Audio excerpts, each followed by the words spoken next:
Et nous avons compris il y a maintenant 5 ans, il y a maintenant 10 ans que Marine Le Pen est à la tête du mouvement national en France, même si elle s'est mise en retrait de la présidence du Front National, du Rassemblement national, pour être la candidate de tous les Français.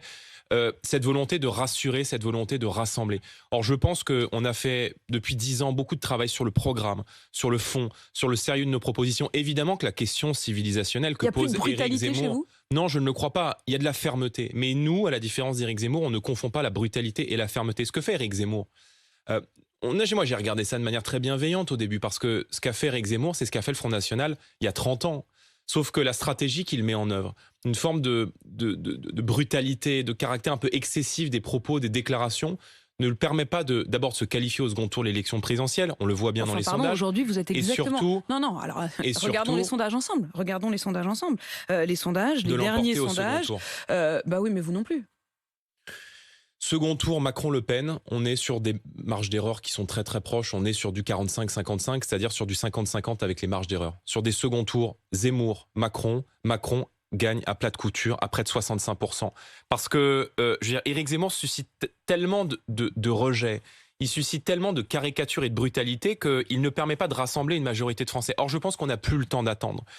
Moi, je peux avoir des points d'accord avec lui, mais je pense que la stratégie qu'il a choisie, qui est une stratégie un peu de la course au buzz, de la course à la polémique, fait fuir beaucoup de gens, elle fait fuir beaucoup de Français, et elle peut parfois heurter certains Français. Gilbert Collard, hier, il dit il est clair qu'au second tour, il va falloir qu'on se réconcilie. Les électeurs d'Éric Zemmour sont des patriotes sincères. Moi, je veux juste leur dire aujourd'hui que maintenant, depuis 6 mois, on a un peu de recul sur la campagne.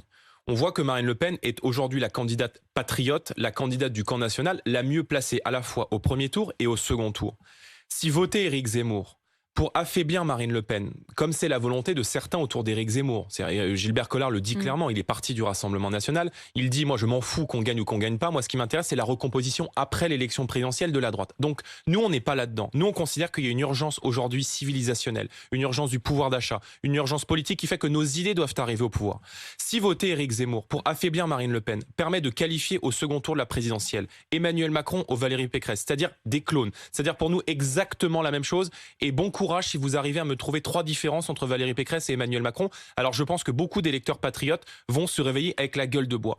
Donc je pense que l'urgence aujourd'hui du pays, la nécessité d'empêcher la réélection d'Emmanuel Macron qui nous amènerait à un nouveau quinquennat de violence, de chaos, de mépris, de saignée fiscale, de violence sociale contre le peuple français, nécessite que l'ensemble des patriotes se rassemblent derrière celle qui est aujourd'hui la mieux placée. Et c'est incontestablement Marine Le Pen, quoi qu'on en dise, quoi qu'on en dise.